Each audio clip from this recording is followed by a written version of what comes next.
morning, everyone. Good morning. So you have been working in the renewable sector for 23 years, and now you're sustainability director at the organizing committee for the next Olympic Games in Paris in 2024. And that is not a coincidence, because there is a clear link between the Games and renewables, right?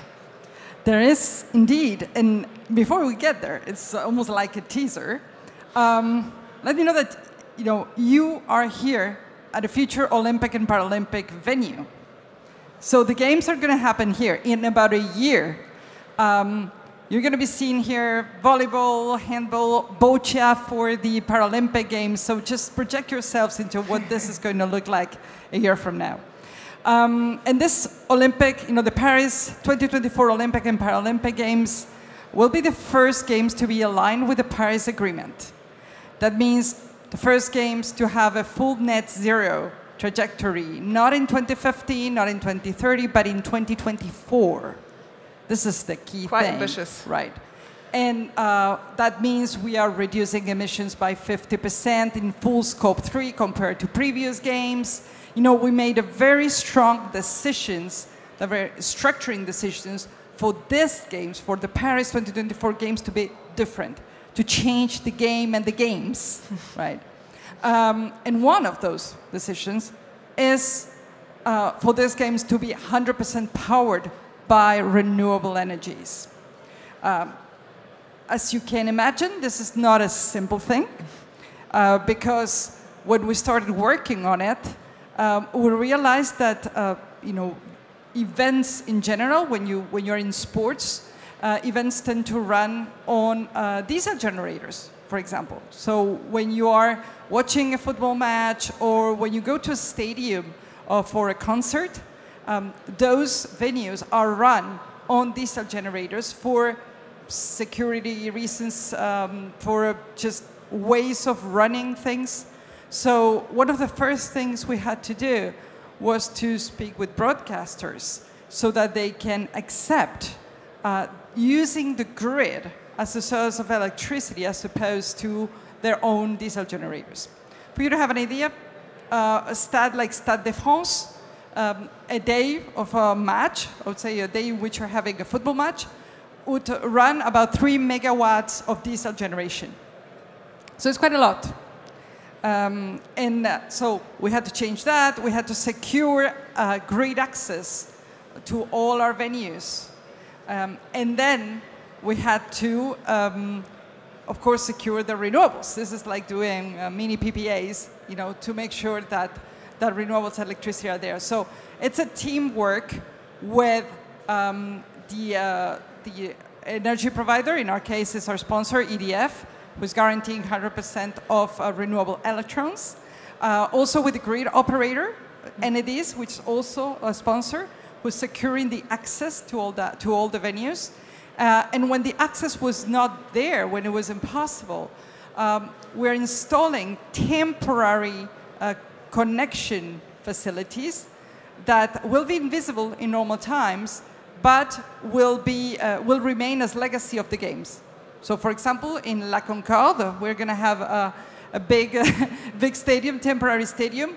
All the electricity, will be pumped from a special device that will remain hidden, but for all the other events to come. Or under the Eiffel Tower, next to the Eiffel Tower, we will be installing a 15,000 people stadium, temporary stadium. Well, today there's not enough electricity in the Eiffel Tower, right? Or for such a thing. Every 14th of July, all the events that are taking place in the Eiffel Tower are run on diesel generators.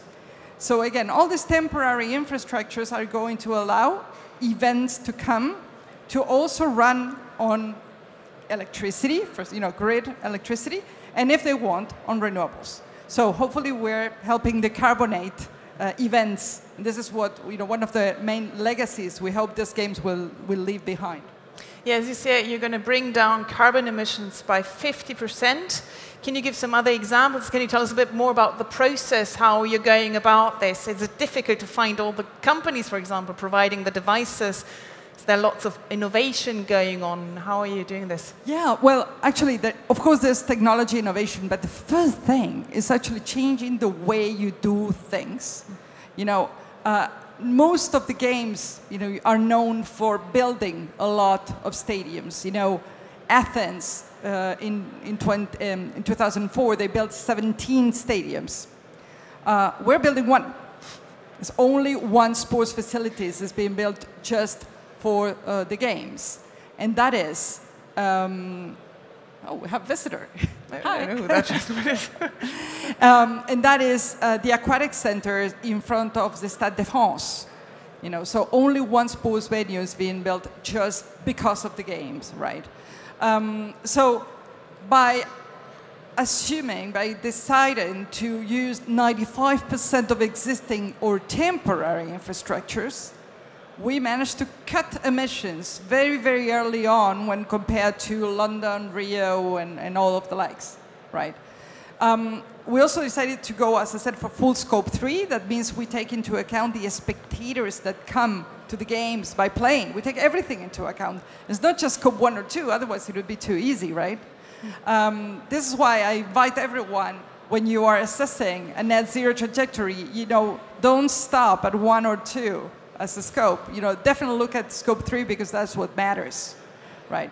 And this is why for sports in particular, we have been, you know, Paris 2024 has been one of the first signatories of Sports for Climate Action. This is an initiative of United Nations we launched in 2018 for sports to decarbonate, you know, for sports to take a step in changing the way sports are being run and also to act towards decarbonation. You know, if sports can sell T-shirts and drinks, well, maybe they can also help you know, sport amateurs understand the importance of the climate agenda. So this is why we're trying to share this, speaking with everyone, and then sharing the how, exactly the question you're asking me, right?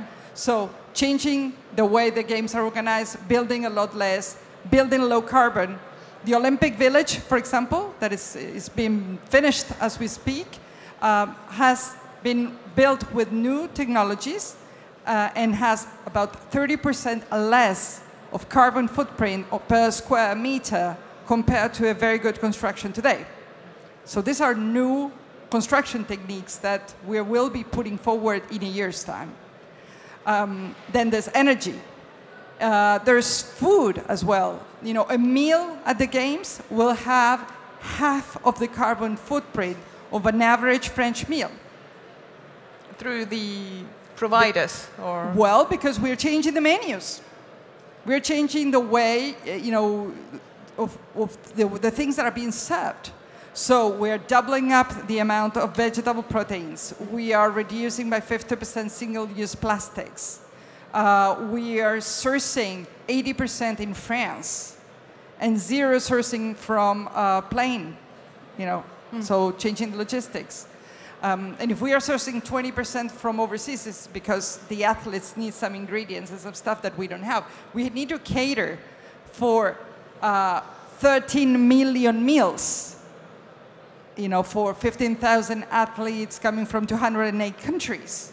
So, and then the spectators and everything else. So, you know, we are rethinking entirely all the menus so as to, you know, when you do the bottoms-up calculation, an average meal of the games is half of the carbon of a regular meal. And it's fully aligned with what the Paris Agreement is asking for 2050.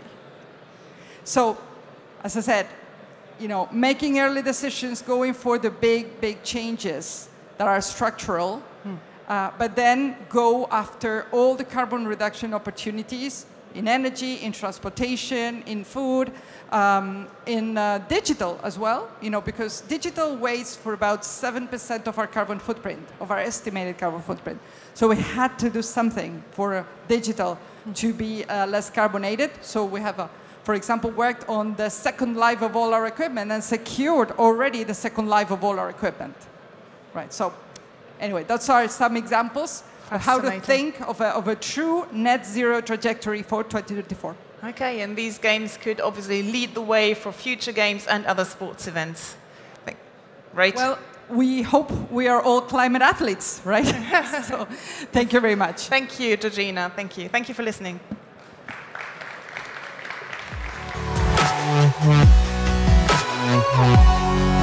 Thank you.